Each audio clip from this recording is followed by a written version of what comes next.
Hello, everyone. Good evening, good evening, good evening, and welcome to the Con YYZ, our fork versus feet. This is our biggest audience since our launch. The Con YYZ is the Canadian Obesity Network. We are the Toronto chapter. Our national chapter is run by Arya Sharma. And so we're proud to try to get as many people together in Toronto, the biggest city in Canada, to try to battle this medical condition, to try to have knowledge of it, to try to figure out how we live with it, and how we research it, and all the other aspects. So, and that's what our discussion is going to be about tonight. It's our debate is entitled Forks versus Feet. I should say that we thought about this idea quite a while ago, but we had to put all the pieces together, and we're really glad that it is happening now.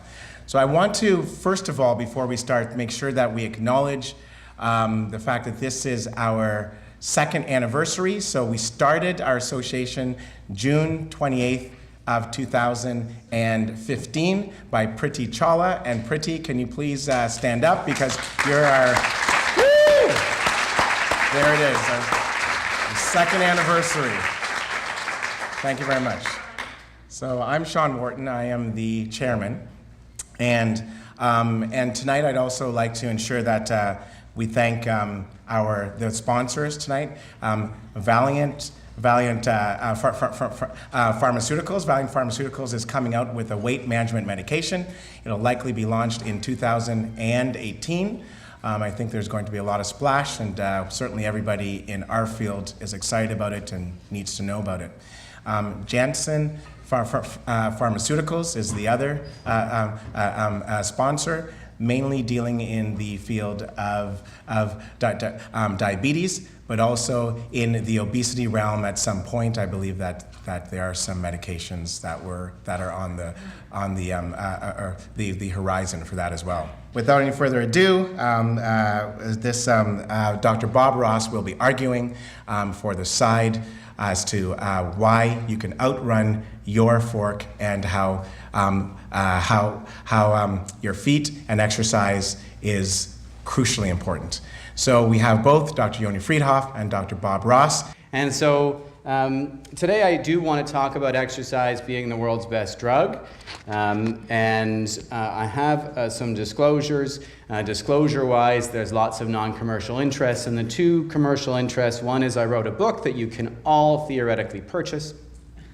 And I'm the co-owner of my clinic. I won't be talking about either of those things tonight, so I'm hoping it will be free from bias, and I will mitigate that as best I can by using evidence.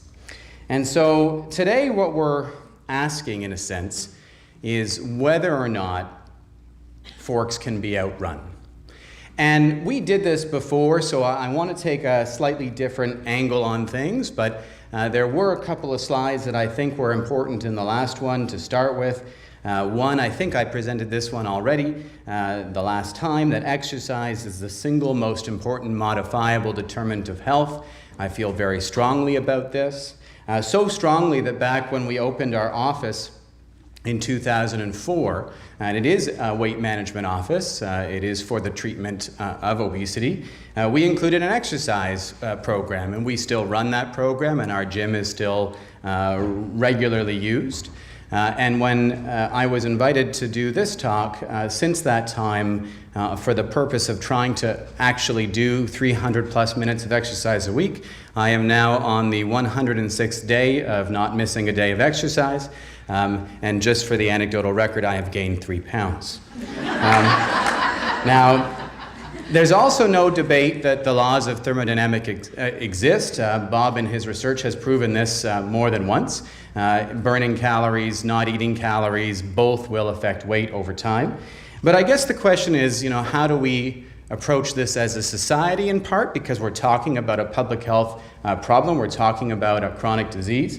And I think that really the way we tend to approach this as a society is the belief that as far as losing weight goes, exercise is going to be the ticket to the Weight Loss Express, that now this will be the time for Silberman's Fitness Center because that will help people with weight loss. And this translates into a lot of different places. This was in the Telegraph. I think this was this year. The National School Exercise Scheme launched in bid to tackle childhood obesity.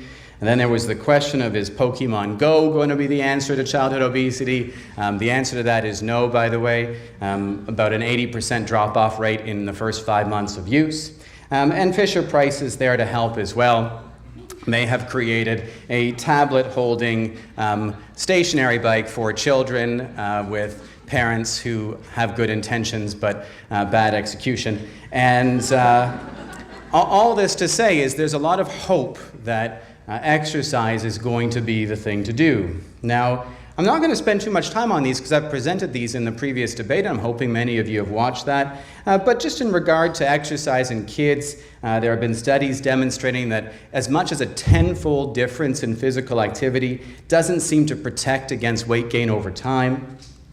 There's been 3 meta-analyses now about school exercise interventions. This one was out of Canada, but there's one out of Europe and another out of the United States that basically find that if what we're talking about is weight, that school-based exercise interventions don't seem to help all that much. And one of the questions, or one of the potential reasons why, may be in regard to the activity stat theory of exercise among kids, where research has been done that would suggest that the kids who are more active in school are less active at home and vice versa. And these are studies that are using accelerometry, and they've now been repeated at least once. So the first study listed there was comparing schools with 9 hours of PE to schools with 2.2 and 1.8 hours of PE in their facilities. The kids wore accelerometers, so it was an objective measurement, and what they found was no difference among the kids regardless of the school. And then this was repeated in 2014 in Denmark, looking at something called sports schools, where the sports schools had 4.5 hours of daily PE, and the other schools only had weekly PE. The other schools had 1.5 hours, and again, accelerometry did not demonstrate any difference in activity levels. But that's not what the researchers had found. This particular study looked at 183 different cohorts with 98 doubly labeled water studies, looking at roughly 5,000 people. There was 14 studies that looked at countries with low or middle human development indices. And what they concluded was that the total energy expenditure, adjusted for weight, age, and physical activity level, didn't differ significantly between developing and industrialized countries, which the authors say call into question the role of energy expenditure in the cause of obesity at the population level. And looking at organized studies, this was a study, it's sort of for me anyhow, it seemed like a real Rolls-Royce quality study that John Jakichik had launched, looking at 248 sedentary individuals with overweight or obesity who were randomized to 3 different exercise interventions: self-help with no real prescription, 150 minutes a week, or 300 minutes a week for 18 months with close supervision for the groups that were actually exercising. And they actually had a very dramatic increase in physical activity levels. The self-help group were doing 74 minutes a week on average. The people who were aiming at 150 actually, surprisingly, were doing less than the self-help people at 66. And the folks who were assigned 300 minutes a week were doing 155 actual minutes a week. This is for 18 months. That's a long time. There was no difference in change in weight for any of those groups. And despite this 18-month significant increase in exercise, 72% of the subjects remained the same or gained weight. And only 27% lost more than 3% of their body weight. And when you look at those individuals to see, well, what are they doing? Is it the exercise? It might be that it's actually the food, because they scored higher on eating behavior inventories in terms of how well they're eating. And that's also what was found when looking at studies of people who keep their weight off. Because those are the folks that we really need to study more. Why is it that some people are very good at keeping their weight off versus others? This particular study, I'm sorry I don't have a citation, I should, but clearly I forgot to include it, was 201 women who were randomized to one of 4 different exercise arms and identical diets, and then they looked to see what were the determinants of those individuals who maintained a 10% or greater loss. And what they found was actually that exercise was crucial, that it did correlate with this greater ability to maintain their losses. But then when you drill down into the data again, what you find is that their eating was very different. So although they were burning more calories, in this paper it was about 163 more calories per day, they were also eating 444 fewer calories per day. So the magnitude of the dietary intervention they were sustaining was greater, though it is possible that exercise was helping them in the maintenance of their control of their forks. Looking at sort of longer-term observational studies, trying to see, well, what happens when people do what they're told to do? The people who are actually meeting the physical activity guidelines of 150 minutes a week. And I think the reason I'm bringing these up is not to belabor a point. I want to illustrate what the conclusions of these studies were. I think it matters in the context of the discussion we're having today. And so this particular study looked at 11 years worth of time, comparing inactive men to those who were exercising beyond the 150 minutes a week to those who were doing the 150 minutes a week. And all this to say, the folks who were meeting their exercise recommendations, the men, they were gaining 0.4 fewer pounds less per year over that 11-year period. So yes, exercise was having an impact on weight, potentially, but it really wasn't a particularly robust one. Gaining 0.4 pounds less per year was what was found. The author's conclusion, this is from the actual paper, was that greater levels of physical activity are required to prevent weight gain, and this should be incorporated into future physical activity recommendations, which I think is a generous way to describe these findings, but and it's a sort of a trend that seems to exist in much of the exercise literature that I've been reading. This particular study looked at 5,000 Dutch adults for 10 years, looking to see if change in activity level had an impact. So if you said during those 10 years you became much more active, those are the folks they were looking to. The people who reported they had a marked increase in energy expenditure over the decade, at the end of that decade, weighed 1.2 pounds less than the people who said that they didn't.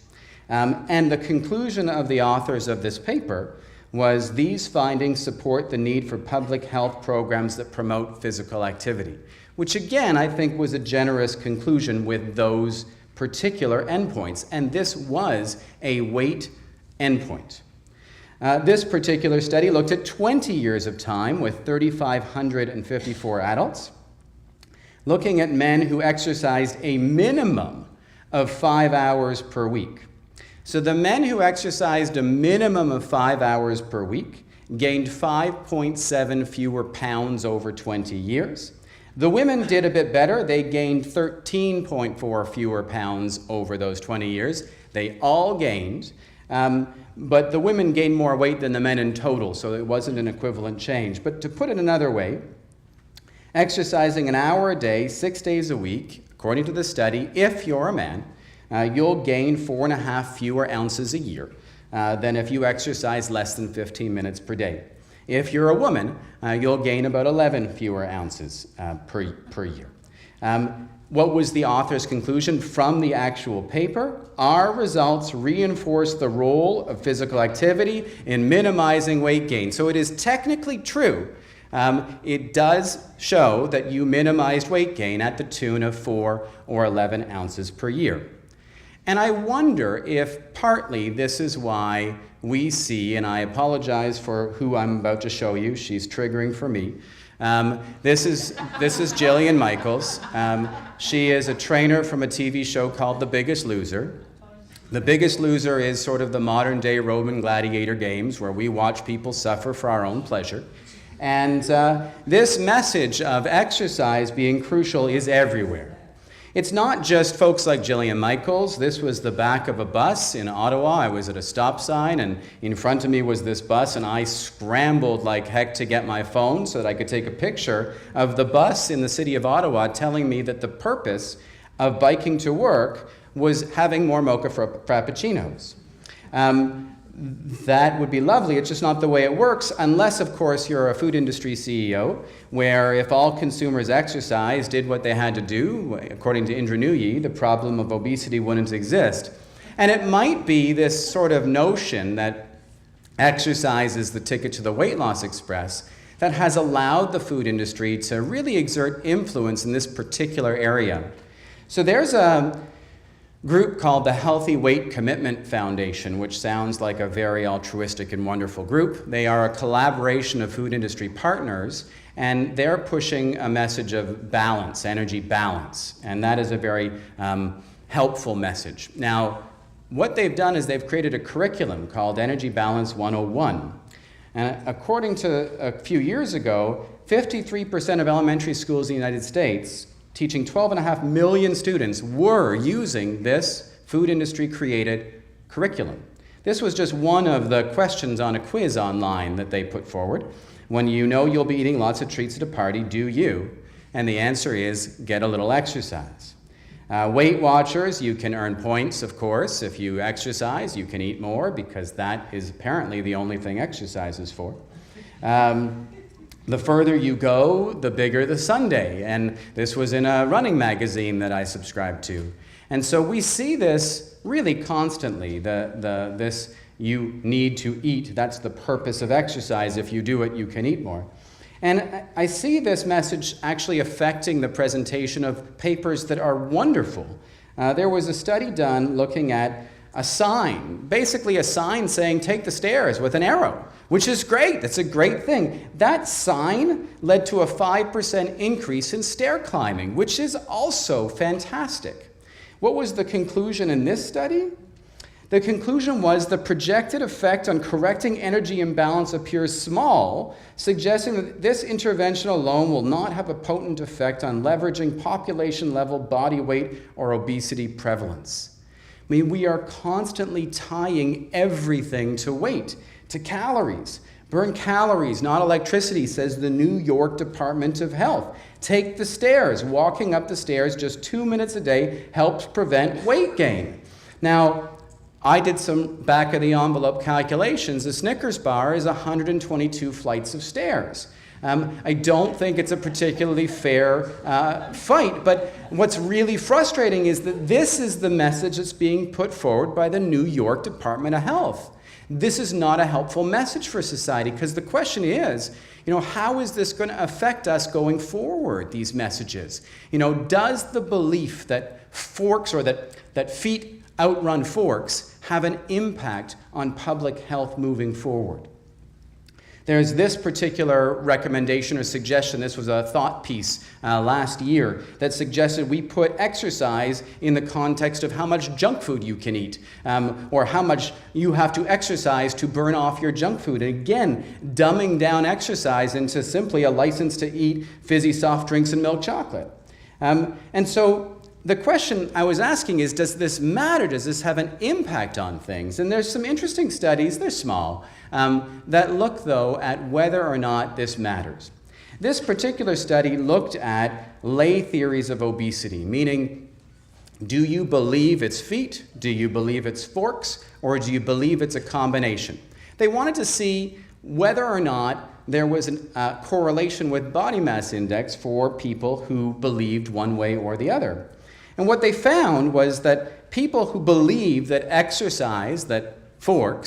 feet were the primary driver weighed more than the people who felt that the forks were the primary drivers. And the people in the middle were in the middle. Then they did this really neat extra step where what they did was they wanted to see, well, can we influence this? Can we demonstrate this impact? Is there an impact on the forks? And so what they studied was they took individuals and they gave them a paragraph to read. And one paragraph talked about the scientific validity of feet being the big deal for weight. The other talked about forks. And the third was just random politics, something non-relatable. And then they offered them chocolates and counted how many they ate. And what they found was that the people who read the article about exercise, the feet being the ticket, they had more chocolates than the folks who were reading about forks being the ticket. And again, the control was a little bit less than the folks who were reading about the feet. In terms of labeling exercising fat burning, you guys hopefully have been to gyms. You'll see the fat burning zone on the equipment. But basically, when we tell people, according to this study, when we tell people riding bikes that labeling an exercise fat burning is, that this is a fat burning exercise, they eat more pretzels if they don't like exercise to begin with. And that, sadly, is a large percentage of people out there who go to gyms and just sort of do the drudgery that they feel is required, but it may be ultimately backfiring. And so Ted Kyle shared some slides with me. Some of you here for sure will know Ted, and he did a poll that he put out as a poster publication, and he was looking at whether or not people believe that it's feet or forks. And it would appear as if the majority of folks do believe that feet are a very effective form of weight loss. And then I read this WISE paper by a guy named Bob Ross, where he was asking, is setting a criterion for clinically significant weight loss necessary? And he concluded that if we tell people that this 5% weight loss is the goal, we might lose people's exercise, because if they don't achieve that, because the feet don't get them there, well, they may actually stop exercising. And that would be a problem. And that actually is what was found by Ted Kyle, that when he asked people, do you or did you stop exercising or get discouraged because you didn't lose weight, the answer for the majority was yes. So it all comes down to this. This is the problem. The problem is that we have defined obesity the wrong way. So society has defined obesity, we have defined obesity as simply having a measure of bigness beyond a certain number. The Canadian Medical Association came out and simply said, and this is the accepted definition out there, that a BMI equal to or greater than 30 is classified as obese. This is a problem because it doesn't take into account health, and it is that message that leads to this message, that stairs are for calorie burning. What exercise is for, and I will cede this point to Bob, exercise is for the prevention and treatment of obesity, but if and only if we look at obesity as a condition that leads to other conditions and has other risks. If we look at the benefits of exercise, we see incredible benefits, all-cause mortality decreases, and then many of the diseases that are comorbidities with obesity improve dramatically as well. We can treat obesity when we define obesity as the condition that has medical risks, and we're talking about those medical risks. Well, feet are a remarkable tool, a really remarkable tool, to the point where we should see signs like this one, although this is a generous sign as well. We should see signs like this one on our stairs and get rid of this coupling with weight. And so I'm calling for a conscious uncoupling, where, very simply put, I would argue that exercise is the world's best drug without question, but it is not a weight loss drug. And until we have a public that agrees that the definition of obesity is not simply a level of bigness, I think there is risk to continuing to beat the drum of feet being primary drivers of the treatment of obesity. Okay, thank you very much, and welcome everyone. Good for you for braving Toronto traffic on a midweek day and getting here. I don't live in Toronto, and that makes me smart because I don't have to beat that traffic every day.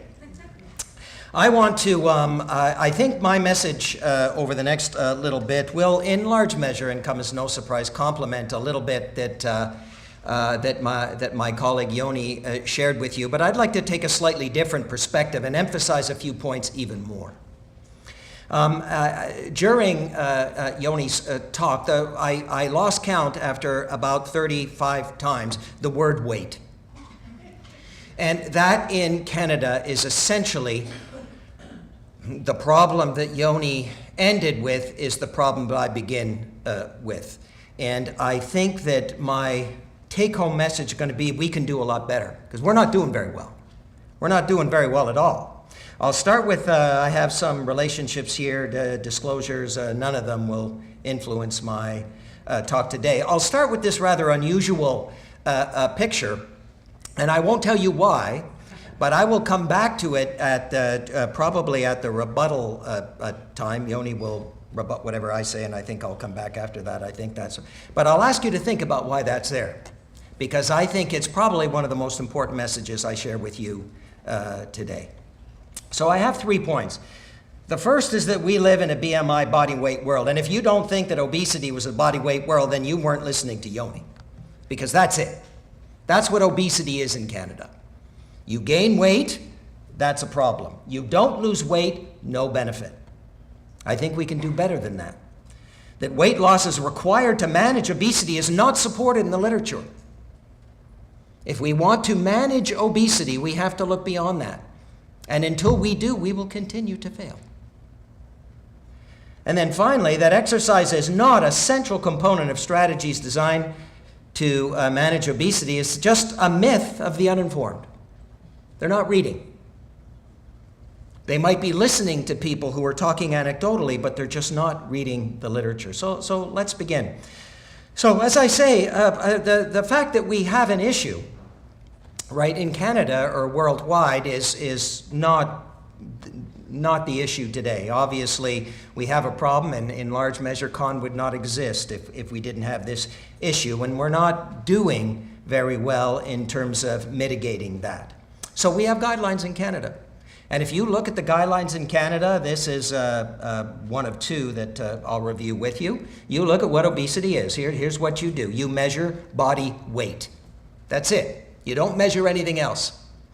If someone's obese, you measure BMI. And regardless of their BMI, they are at the same risk. Exactly the same risk. 2 people in here that happen to have a BMI of 30, you're at the same risk. Not true. But our guideline today is predicated on the fact of body weight. And of course, if in Canada we're going to characterize obesity by body weight, well then if we go to treatment, well then of course we have to look at weight loss. Right? We handcuff ourselves. We characterize obesity one way. Then we can only treat obesity in that same way. We have one metric that we use in Canada to decide on successful. That's just not supported. This is work by Catherine Flegel a few years ago in NHANES that caused quite a stir in the obesity mafia, because basically what it said is unless your BMI across all age groups was extraordinarily high, your risk of events, all-cause mortality, cardiovascular disease mortality, was not really increasing. And many people said, well, what? That can't be true. That's not what we learned in grade school. We learned that there's a linear dose-response relationship between weight gain and risk, independent. In fact, that's not true. That's just not supported in the literature. In either white or African American, it's the same thing. Yes, certainly when your BMI gets to exceedingly high values, but at the values most of us treat as obese today, the risk of events is not really altered. This is one of my favorite, good friend of mine in Denmark did this study a few years ago. And I'll show you this. This is waist circumference low to high. It doesn't matter. F is female, M is male. And here is the, if you adjust, so that's waist circumference in the unadjusted here. And it sort of has that Nike swoosh that we see. But if you adjust for BMI, you really straighten it out. If you had enough time to look at that, you'd say, wait a minute, that makes no sense. It looks like BMI is protective, right? And in fact, that's true. If you look here, here's body mass index, and here's unadjusted for waist circumference, and F again for females and males, and in here, and again here, you see the curve that you normally see. But when you adjust for waist circumference, the higher the BMI, the longer you live. It's better to have a higher BMI. I'm not sure how many people know that. A couple of years ago, I was asked to well, it was a few years ago now. I'm aging more quickly, but a couple of years ago, I got asked to comment on this. It was published in New England Journal, and they look at waist circumference adjusted for BMI. And as you can see here, boy, waist circumference is telling you something that BMI is not, right? It's really telling you something. So your risk is substantially higher with a waist circumference adjusted for BMI. And the conclusion in this paper was, of course, that the use of waist circumference in addition to BMI in assessing risk of obesity-related disease, right, was substantial. But what they didn't mention is this, and I'll just ask you to focus here. So here's your BMIs, low, medium, high. The numbers don't matter, just low, medium, high. And here's your quintiles of waist circumference. So low waist, high waist. And as you can see, within each BMI strata, the higher the waist, the greater the risk, right? But look, for the same waist, the higher the waist, the lower the risk. So what's the point here? One more observation, and this is one of my favorites, 650,000 adults. And again, you see across BMI category, you really gain information about the obesity phenotype that conveys the greatest risk. We do not do that in Canada. We do not. In our guidelines, you measure BMI. You measure weight. So you miss an opportunity here to do that. But again, and as the BMI goes up for a given waist, mortality goes down. So I ask you, this is the way we do things in Canada, worldwide now. There's your BMI. And again, these values now are for Caucasian whites. For over 50% of Torontonia residents, these don't count, right? These are waist circumference values, so if it's above here for male and female, you have increased risk. But I ask you, two people present to Yoni. They present with a BMI of 26 to his clinic and a BMI of 33. And if he's following the guidelines, that's what he measures. And he tells the person at 33, you're at greater risk than the person at 26, and nothing could be further from the truth. The evidence of good prospective trials tells us that's not true. That's just not true. And if you think, well, there's not many people like that, what's the largest growing demographic in Canada? It's aging. And what happens to them? Expanded waistline, they lose muscle, they lose subcutaneous. BMI for many is actually going down. And you would give them a hug and say, good for you, and exactly the opposite is true. But if you're only measuring weight, if you're characterizing obesity the way we do it right now, you're missing opportunities. Such a simple opportunity. And we've had this data for years, and I do not know why the guidelines do not incorporate these two as mandatory measures. Not one or the other. The two of them combined tell you things, right, about the person's risk. They identify additional treatment targets, and we need those. So now let me get into the exercise part, because that sets the stage. I'm telling you, there's more things to reduce than the bathroom scale if you want to manage obesity. Well, Yoni and his message is winning. Right? Here's something from Time. I can show you all kinds of these. The myth about exercise, and it says here, it's not, just as Yoni just tried to convince you, if you exercise, you will not lose weight. It's not true, by the way, but... And if you look at this, what I find interesting, this young lady here is obviously looking at this here, but I mean, she doesn't even have a BMI. So she's exercising and looking at this. It's just extraordinary, but that's the press, right? That's the kind of things you see there. Again, here's the Canadian Clinical Practice Guidelines. You got to lose 5 to 10% of body weight. Of course you do. Body weight defines obesity in Canada. Right? You have to lose that. It's a matter, and the way you lose that is, if you read through, is caloric restriction. We live in a BMI, we live in a world of body weight, and body weight must be reduced. That makes sense. This is the Canadian model right now in the guidelines. As a matter of fact, if you lose less than 3%, you're actually in weight maintenance. And Yoni mentioned a few times, you're not losing weight, it's only 2% or 3%, right? No benefit. The paper said you're gaining or you're not gaining much, you only gain less, 1 or 2 in some of the studies, no benefit. And we can do better. We can do better than that. That's just simply not true. So what if obesity management actually included all these outcomes? Right? This is what you'd want to see. You'd want to decrease total and abdominal adiposity. Of course you would. You'd want to maintain or increase lean mass. You'd want to improve function limitation, right? Reduce disability risk. Improve cardiorespiratory fitness and decrease the risk factors. That's what obesity management should be, right? So what if those were achieved without weight loss? How would you know that in clinical practice? So let's examine that, and we've done a ton of these over the years where that's what we do, well-controlled, randomized controlled trials. This is just one done a few years back now. I won't go into the details at all, but I'll make this point. It's without caloric restriction, to be sure. We're trying to isolate the effects of an increase in energy expenditure. What happens if you actually increase energy expenditure? Right? But every single person consumes a balanced, healthful diet. It's just they don't reduce calories. Right? So we're trying to isolate one aspect of the energy balance equation. That's the energy expenditure. Right? And the first observation is that you improve cardiorespiratory fitness. It's been known for a long time that cardiorespiratory fitness is a trait for which we have, the trait, right, variable, for which we have the best evidence of association with events. Much better than obesity.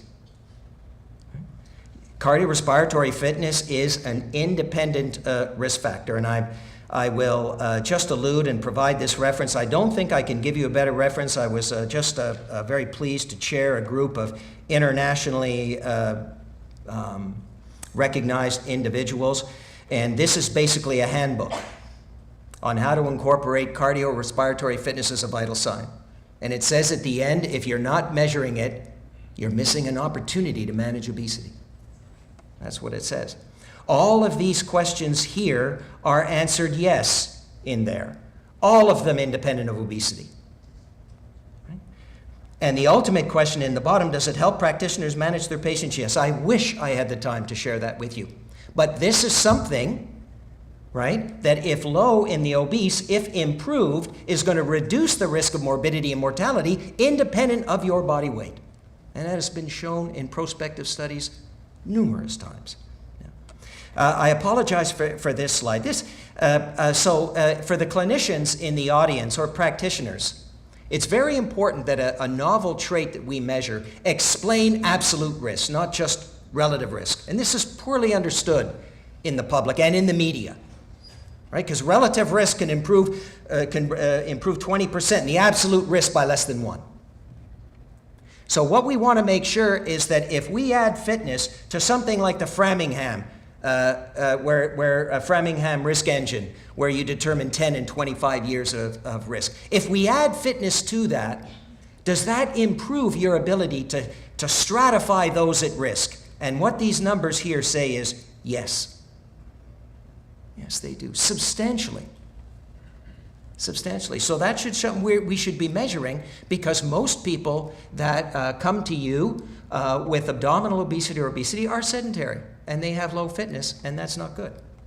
And it can be estimated now in a matter of minutes in a clinic, and estimated fitness is also associated, a negative inverse dose response association with events. But we don't measure that in obesity. It's not something that we regularly do. To get back to the metrics, here's the reduction in waist circumference and body weight, and there's substantial reductions in waist circumference. Remember, improvements in fitness, reduction in waist circumference, important, but below the clinically meaningful weight loss level that Yoni was talking about, saying that's a threshold. The guidelines say if you don't lose 5 to 10%, there's no benefit. We can do better. We can do better than that. Unless you've been living under a rock, you know that I like these particular traits here, and they're reduced substantially. It's 15%, no weight loss. So we add waist circumference not only to characterize the high-risk phenotype, but to follow the efficacy, right? What do you say to the woman or man who comes into your clinic who hasn't lost weight? They're exercising, they're eating a balanced, healthful diet, they improve their fitness, they reduce their waist, they increase lean mass, they're increasing physical activity, all of that's good, but they didn't lose body weight, so you, perhaps as naive, say you're not effectively treating obesity in Canada. We can do better. We can do better than that. It's very easy to do. And there's the increase in lean mass. In these people, no waist loss. Disability, as you know, in this age group, a significant problem, substantially improved. I would ask Dr. Freehoff to show me, or any obesity medication that's coming up. Someone said they're excited. I'm not. It's not going to do anything to this. Nothing. Show me any pharmacological treatment that will decrease insulin resistance by 50%. But these people have failed, according to the Canadian guidelines. We can do better. We can do better than this. So all of these benefits are there with minimal or no weight loss. They're just following guidelines. Right? We have another study just very recently where we're isolating, I don't have time to explain it to you, so there's amounts of exercise that are doubled. So we double the amount, we fix the intensity, and then we fix the amount and we alter the intensity. These people followed the guidelines. Here they followed it for 6 months, and what do we see? Well, here the first thing I want to show you is improvement in fitness. They're physically active. That's good. Physical activity by itself, as Yoni seated, predicts any event independent of body weight. Any. Right? So they're doing that, but they also improve fitness here. Now, if you don't know what METs are, that's not an issue, but if you improve by 1 MET, you decrease by 17% CVD risk in these people. So the first thing you do if you're managing obesity with these people and they come into you, they're physically active, they improve fitness, what do? You give them a hug. You say, congratulations. You're managing obesity. I don't care what the waist is yet. We'll look at that. I don't care what the body weight is. We are managing the comorbidities of obesity. And we're not going to allow ourselves to fall into the trap to say that the only way we can manage the comorbidities of obesity is to focus on the bathroom scale. We can do better. We can do better than that. Decreases in waist circumference, of course. And of course, these observations would counter Dr. Friedhoff, who just told you if you exercise, you will not lose weight. How can that be? Now, don't go away from here, please, and say, Dr. Ross and Dr. Friedhoff had a talk, and Dr. Ross said weight loss is a bad idea. No, he didn't. No. If you are exercising, right, and you're one of the few adults in Canada right now that in an environment that we created can sustain that physical activity for long periods of time and lose weight, good for you. Gold star. Seriously. If you're exercising, weight loss is good. If you're dieting, weight loss is not good for a lot of the outcomes. But all of these things will benefit. And yes, this is something that I've been saying for years now. We need to change the focus of effective obesity management from the bathroom scale to the adoption of healthy behaviors. Once we do that, then we have a chance. Until we do that, we have no chance. We will be back here, Yoni and I, in a few years from now, and Yoni will be saying, if you exercise, you won't lose weight, and I'll be saying that's not the right way to manage obesity. Right? We can do better than this. We really can. And I think the evidence is there. So we have to rethink our treatment targets. And I want to give you an example of this that rings true to me, and perhaps it rings true to Yoni as well. If you present to your clinician with hypertension, what's one of the first things the physician will tell you? Right? Among other things. Hopefully before he gives you some medication, he'll try to address behavior. Now, why does he or she do that? Because that's the causal behavior. Right? Makes perfect sense. That's the outcome. Obesity is not a behavior. It's an outcome. And if you define it in Canada as body weight, which we do, You look to physical activity and a healthy diet always, right? Because they're the call behaviors. That's the outcome. So these are the treatment targets. We need to be doing this to effectively manage obesity. We need to understand the traits that we need to manage. We need to measure weight, sure. We need to measure waist circumference. We need to measure physical activity. We need to measure fitness. And until we do that, we cannot properly counsel our people. Again, I've been saying this for a long time. So clearly, if you look at the Time article, and they're not reading me, they're listening to Yoni. Right? I've been saying for a long time, we have to take our eye off the bathroom scale. That it's a lot more, that for the clinicians to encourage positive lifestyle behaviors, which is tough in itself, you got to measure those. Imagine if Dr. Freehoff said, well, I think you have blood pressure problems. I'm not going to measure it the next time you come in, but I want you to do something about it. It'd be ridiculous. So why aren't we measuring physical activity? One insulin test at our hospital, $25. One pedometer, $10. Questions? Give him a pedometer. Say, the next time you come in here, I want you to tell me about that. Right? And you and I are going to sit down, and for 30 seconds, we're going to estimate. I'd love to measure it, but let's start by estimating your fitness level. And the next time you come, we're going to talk about it. And I'm going to talk about that before I talk about your body weight. And if asked why, you say, because that's effective obesity management. So these, sorry for plugging all of these, but you can get me at this email address, and I'm happy to send them to you. Now, I want to make one point just before I close this part clearly. I do believe this is managing obesity, and I do believe you can do that with weight loss, but without loss. It's win-win. You cannot lose. But if you do it on bathroom scale alone, we're doomed to failure. And that's what we do in Canada, and we can do better. But let it also be said, this is a slide I made in 2006. I show it every time I speak. Right? If you think you can exercise and eat just whatever you want to and gain the benefits of lifestyle, no, you can't. But if you think you can follow a balanced, healthful diet, and I don't care what diet Dr. Freehoff tells us about, you may reduce the bathroom scale. You will not improve cardiorespiratory fitness. You will not increase physical activity. You will lose lean mass. You will do nothing for physical limitation. Nothing. So we need the both together. We need the both together, and we need to change our views. I believe that obesity is a real serious problem, and it requires serious people with serious solutions. And I've got some ideas on those solutions, and I'll share them with you after Yoni comes up here and tells me that I'm full of nonsense. Thank you very much. I was confused.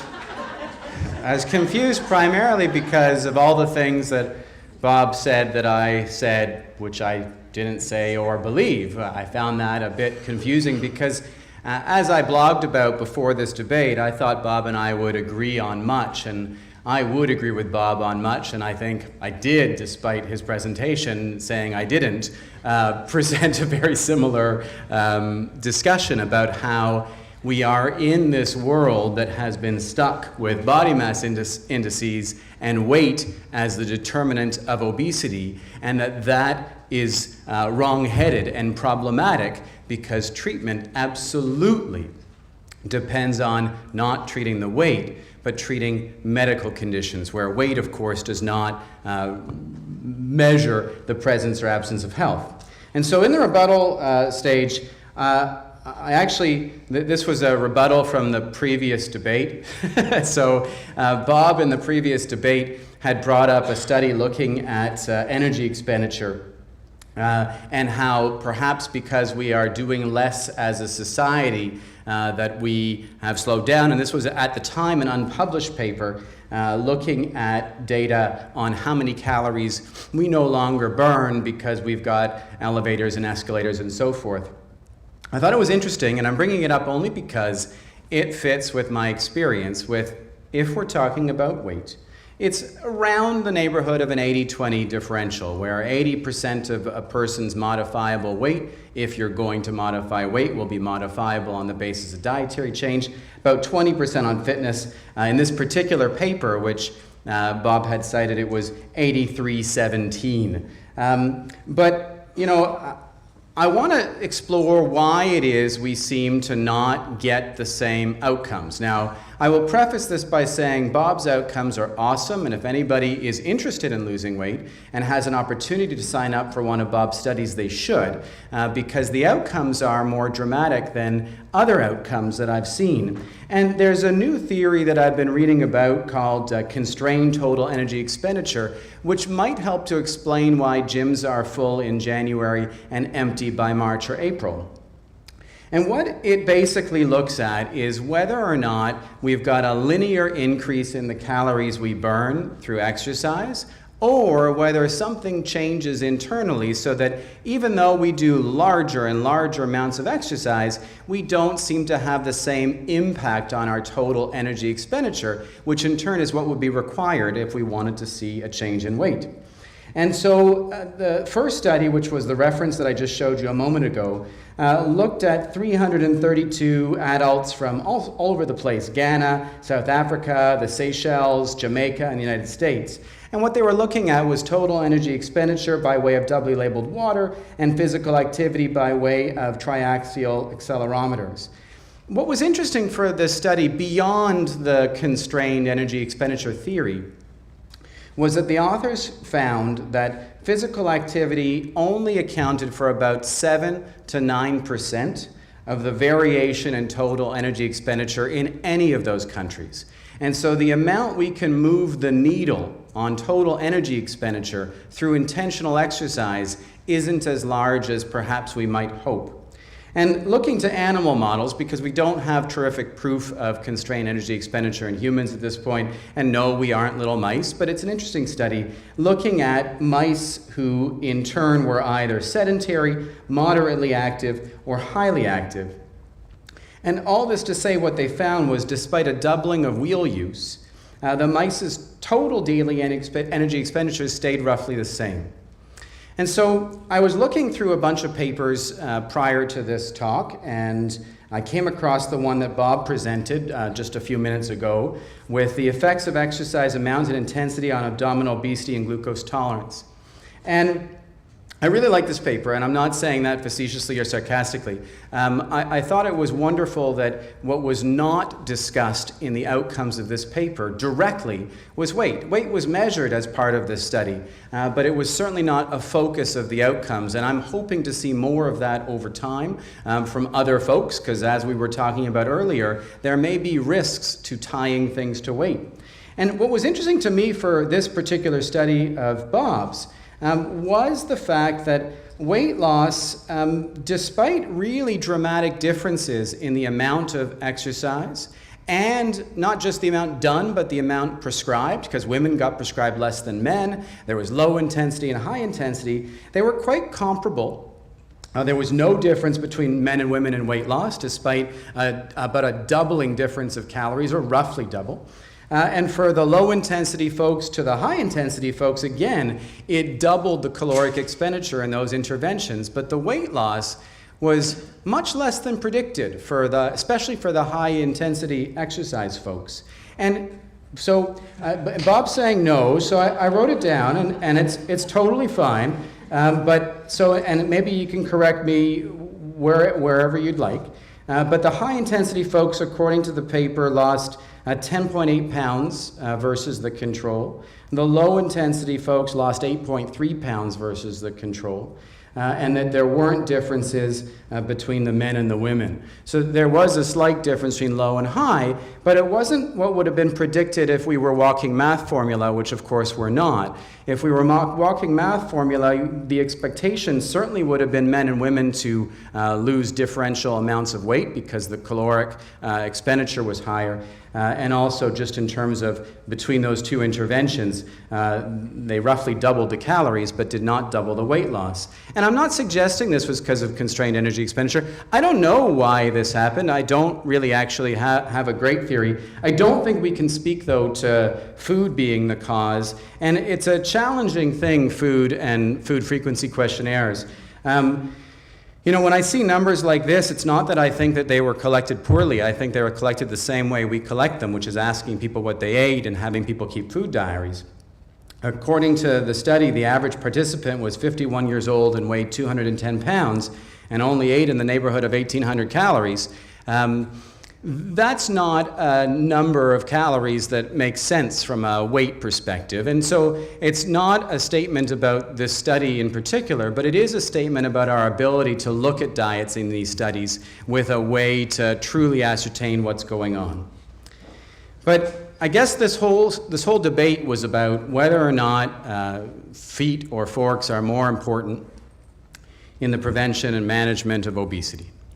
And I think what we need to do is we need to consider it in the context of the world we live in, not the world we want to live in. The world we live in, as Bob pointed out quite eloquently and emphatically and repeatedly, is that we live in a world where we measure success on the basis of weight. Now, I don't actually do that in my office. People who know my practice, that's definitely not what we do. But that is what the world expects. That's what virtually everybody who walks into my office expects. They expect weight loss because weight is the only thing that matters to them. That is our world. In that world, I do believe we need to actively dissociate, decouple the discussion of exercise with obesity. If there were to be a time where the world accepted, both clinicians and society as a whole, that the value of or that the management of obesity is the management of health and the behaviors that improve health, well then Bob and I would agree wholeheartedly. But being a clinician and seeing patients in my office on a daily basis, I know that that is not the way the world will see things right now. And so long as the world believes that exercise or that feet are the ticket to the weight loss express, and so long as people like the CMA say that's what obesity is and that's what we have to worry about, I do think we have to consciously uncouple, because if we don't, well then we don't see the benefits that we want to see to our patients' health. Exercise is the, again, single most important modifiable determinant of health that we have available to us. It is better than any drug I could or have ever prescribed, forevermore. It's about improving cardiovascular health with improved lipoprotein levels, decreased blood pressure, stroke risk to markers of inflammation. It's the primary and secondary prevention of type 2 diabetes. It's the reduction in the risks of developing breast, intestinal, prostate, endometrial, and pancreatic cancer. It improves sleep. It improves mood. It improves bone strength. It decreases pain, and it may help to decrease the incidence of dementia. Exercise is the world's best drug. It is not a weight loss drug. And until the world understands that obesity is not just weight, I think it is important for us to actively, I suppose, support the reductionist approach, which tells people that, hey, listen, obesity and feet, that's not going to fix things, because as far as the world is concerned, what they want fixed is their weight. What Bob and I both want fixed is their health. And I do hope and look forward to a world where Bob and I can agree wholeheartedly, because the world has finally come around to the notion that scales do not, have not, and will not measure the presence or the absence of health. I think that's the second time I've seen that picture of the painter there, and the first time was the last debate. No, I didn't. It didn't show it? Okay, it must be. Every time I'm somewhere, someone describes me, they put it up, and he stays the same age with nice bushy thing, and I'm white and just ridiculous. All right. I will say that I do appreciate, and I do tongue-in-cheek, I don't know. I suspect Yoni is informed and not naive physician, and his practice does not reflect the norm. That's what I'm going to say. I really believe that's true. But there was no confusion. I mean, the data that Dr. Vrihov was showing you about physical activity was about weight loss. And that was equated to obesity management. I do not believe that exercise needs to be dissociated from weight loss. It's one of the outcomes. It's one. If you're prescribing exercise, you're prescribing it to your client, your patient, because you want to attenuate a number of risk factors, of which obesity has several, not just weight. Not just weight. We dismissed waste. If you're measuring that, we can do better, but we must characterize it differently. So Yoni and I would disagree there. I don't need to separate exercise from obesity management. I believe it's central, and the only way you're going to sustain the effect is by exercising on weight, I'm saying. The difference between Yoni and I is he says, well, he, as part of the Canadian landscape, says obesity is weight. Right? That's the world we live in. I seek to change that. That's what I mean when we can do better. So I teased you last time by saying obesity management is a serious problem, and I want to speak specifically to reductionism, which is just drives me crazy, especially amongst the public media and bloggers and people like that. And Yoni, I'll separate you. I don't read blogs. People tell me about blogs. But more seriously, in the lay press. And, whoops, am I going the right way? Okay. So I want to make a point at the beginning, right, and differentiate a few things. And I'd love to get back to my paper that Yoni spoke to, not to clarify, I think, a few important points. But most of you in this room deal with individuals. And as such, you will prescribe behaviors. Or if you're Dr. Wharton, very soon you're going to be very happy to prescribe a medication on top of the behaviors, right? But you're going to seek to improve a number of traits. To decide on which behavior, how or to do it, you look at the evidence. Right? Of which the top, and I've shown you a number of randomized controlled trials, is what we believe is the best form of evidence, and that's really the medical model, right? And I've shown you that, and I've shown you a lot of what we call efficacy trials, randomized trials in which internal control is very strong, because we don't care at the end of the 6 months what you do. We want to know what happens when you do it. Right? All right. And we showed that very nicely. And contrary to what Dr. Vrihov said, I showed you my own data selfishly. I know it best. I can show you 25 randomized controlled trials, efficacy trials, that show weight loss improvements in cardiometabolic risk factors. So where's the difference? I'll get to the difference now. If you are in here and you are a member of public health, you do not use a medical model. If we use a medical model to define how we're going to manage obesity in Canada, we will fail. We're not going to do randomized controlled trials. It's as silly as doing a randomized controlled trial for smoking. We're not going to see that. Right? We're not going to randomize people to exercise or diet or the both or whatever and follow communities. It's just not going to happen. We create policy. We alter environment. Right? And some of you in here have forgotten more about this than I do. And the way we evaluate the policy is very, very different than the way we identify the efficacy of exercise or diet. If we did various forms of diet, Frank Sachs looked at carbohydrate, fat, protein diet, very strictly controlled under very strictly defined conditions, an efficacy trial. Of course they all lost weight. And of course they all did well. Right? Because he wasn't interested in changing behavior. Here, we're interested in changing behavior. And now we're into a very, very different set of circumstances. And what we tend to do there is reduce things. We see it all the time, and I'm going to just use one example because I believe it's one that distracts us. And this has to do with sugar-sweetened beverages. And again, unless you've been sleeping for the last 3 years, right? You can't open a paper right now without the scorns of sugar-sweetened beverages. Some people are saying, believe it or not, that sugar-sweetened beverages are the same as smoking.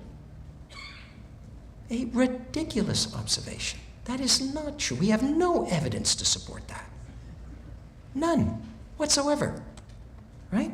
And I'll just show this one figure. I can show you others. Dissociating, because this, I'll show you the punchline here. This is in Australia, just recently published, I think last week, in American Journal of Clinical Nutrition, I think. And you see that the consumption of sugar-sweetened beverages, as it has worldwide, has either declined or gone down. Stayed the same or gone down over the last 2 decades. No association with obesity. Does anybody in here think that sugar-sweetened beverages have a unique association with obesity? Hands up. You're outnumbered, sir, 149 to 1. It doesn't have a unique association.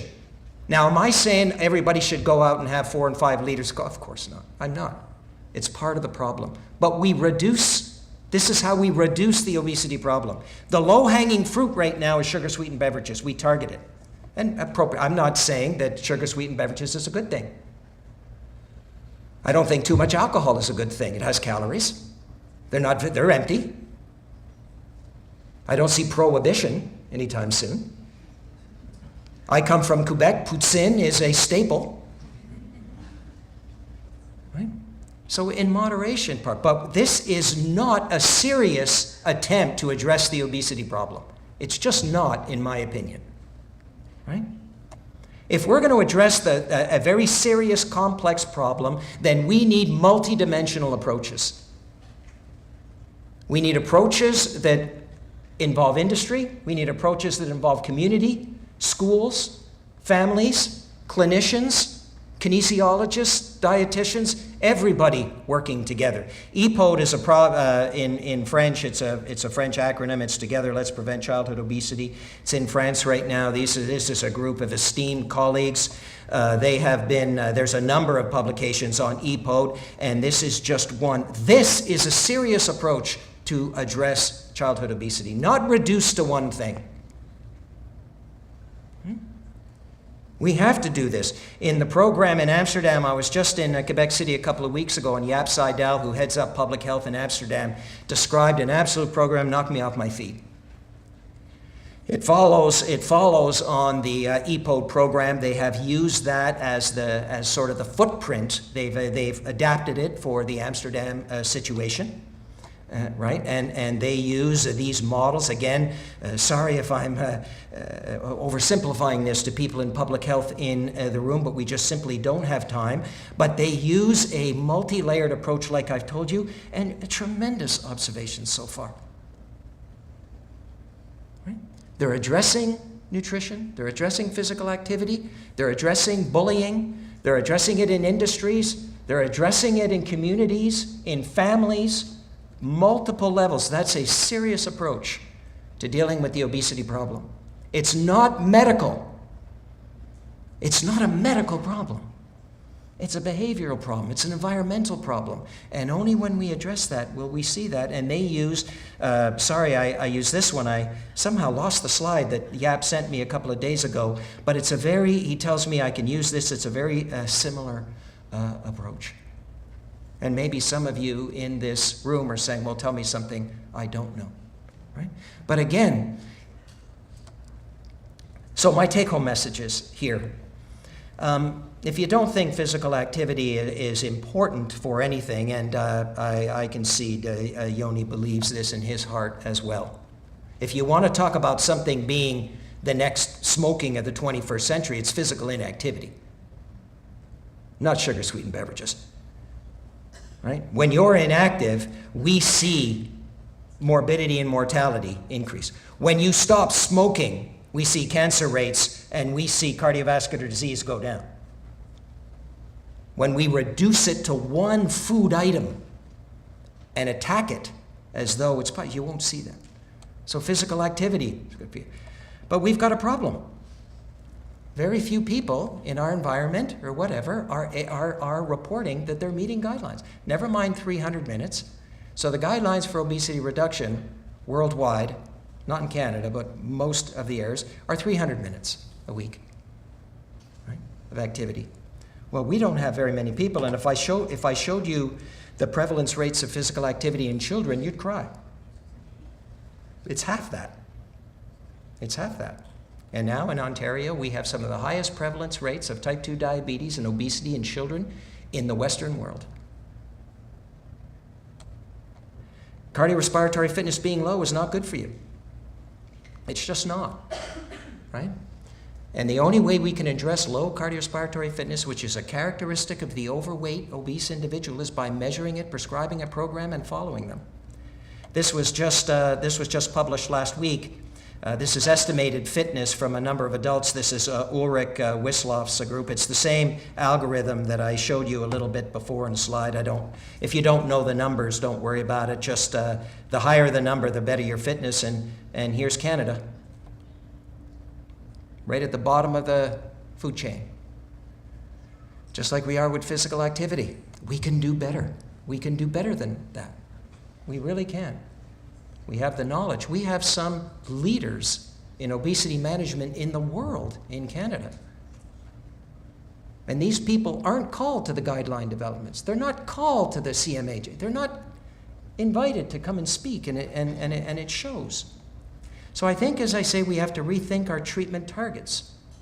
Right? I think the primary care today, and I probably oversimplify this, and apologies, Yoni, you're a physician, I am not. But in the most part, it looks like that, right? I know some are different. Certainly Yoni's probably would not. And I know Sean's probably would not look like that, right? And I know there's barriers. I do. We have no reimbursement strategies right now. None. We have none that I know of directly that would help us measure physical activity, fitness, these kinds of things in clinical practice. We just don't have those, right? I think maybe in the future we see something like this, hopefully one day, maybe not a kinesiologist or a dietitian for every health team, but can we have one or two?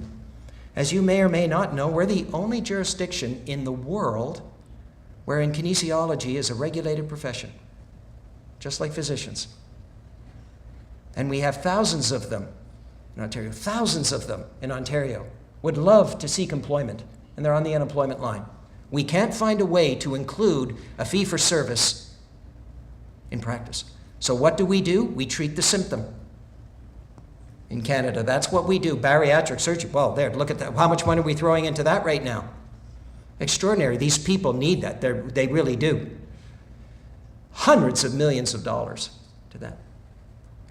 But if we tried to get CIHR to give us half of that for prevention strategies, or have kinesiologists and dietitians work to prevent the onset of symptom, that's very difficult to convince. So I ask you to advocate on our behalf, because we can do better. We can do better than this. Be mindful to evaluate the evidence. If I say something good, I've tried to give you references. And if I write something down in an opinion piece, go see it. Go see if you come to the same conclusion. Because all kidding aside, with Yoni and I, we provide opinions.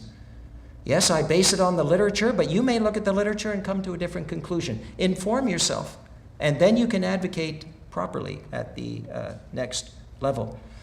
We need to do away with reductionism of a very serious problem. I'm just picking on one here. There's other things that we do in the same vein. That's not a serious approach. That won't do anything. We do need multidisciplinary approaches to try and treat this problem. I really do that. As I said in my disclosures at the beginning, I'm a scientific advisor for the University of Copenhagen on their chronic disease prevention program, and I get to go to Copenhagen a fair bit. I don't know how many people here have been to Copenhagen. It is intimidating. Believe it or not, there's some cars behind there, right? It's extraordinary. And I show this to say that we don't have this kind of environment. We don't have this culture now. And I think Yoni, in fact, it talks about the world now. But I refuse to accept that we go forward at all thinking the way we're thinking. And I'm doing my best to work with you to try and change the way we think about this problem. We don't have this kind of environment here. It's not going to happen in my lifetime. It's not. I mean, look at this. There's two lanes for cars, one each way. There's the bike path. There's the walking path. That's an extraordinary environment. It makes the healthy choice the easy choice. We have to stop blaming our people that are sedentary, overweight, obese. Say, what's wrong with you? Look at me. I exercise. Yoni's gone 106 straight days. Right? But he's made a conscious decision. He's made that behavior change. Behavior change for a single mother, caring people, it's difficult in today's environment. We got to give him a chance. And this is part of the serious approach. Slowly but surely, moving towards active transportation, working into the schools, trying to get health and physical education back into the schools. My two stepkids, 8 and 9 years of age, no physical education, no health education in elementary school. And we question why their behaviors are poor. None. Where's the outrage? We don't get outrage. Try and take away a math class from there, and you'll get outrage. This is just to show you. I didn't believe this, so I was there in March. That's March 23rd of this year. That's the number of cyclists that have passed this meter that day. That's the number who have passed it in the first 3 months. Right? Does it come as any surprise? The prevalence of obesity and chronic disease in Denmark is half. We have some work to do, but we can do a lot better. And this is going to be hard to do. It's not going to be easy, but we need your help, Yoni and I. We need advocates. We need to tell people like Con and the Canadian Medical Association, the task force, we got to move beyond body weight as the way we characterize the high-risk phenotype and as the way we measure the efficacy of treatment. We can do better than that. We have the evidence. And if we don't have the best possible evidence, we have awfully darn good available evidence that we can go with that. So I asked you to think about this at the beginning, at my last slide, and I'll tell you why I think this is important in obesity. We've been asked, Yoni and I, to talk about forks versus feet, and I've distinctly not taken that approach today, right? The sandbags here that are protecting this gentleman's house here, which one of these sandbags is the most important? He doesn't care. All of these sandbags are working together. And when we have community-based programs that are truly effective, and I'm working with Yap Seidel now to come to Kingston, to bring that program to Kingston, he's talking with the public health people, let's see what we can do. That's a serious approach. But in the end, if I come back here and debate my esteemed colleague in another 5 years, I will not be able to tell you what single thing was the most important. They are all important. They are like the sandbags that are protecting this man's house. They are all equally important, not one. And I suspect when we have serious approaches for obesity management, once we start being effective, that's what we'll be saying. All of these issues are important. So I give the final word to Joseph Albert. I don't know if you ever read his work. You can get it online now. He's a professor. He often writes editorials, American Journal of Medicine, just brilliant pieces, always thoughtful. Anyway, this one was on exercise, and he said, when friends and family ask, how often should I exercise? My answer is, only on the days you eat. That seems to get the message across. So I think my overall mantra here, you're going to be tired of it, is that we can do better. I really believe we can. And my new grandson and I, William here, we thank you. And I acknowledge the Canadian Institutes of Health Research, without which I wouldn't be standing in front of you today. Thank you very much.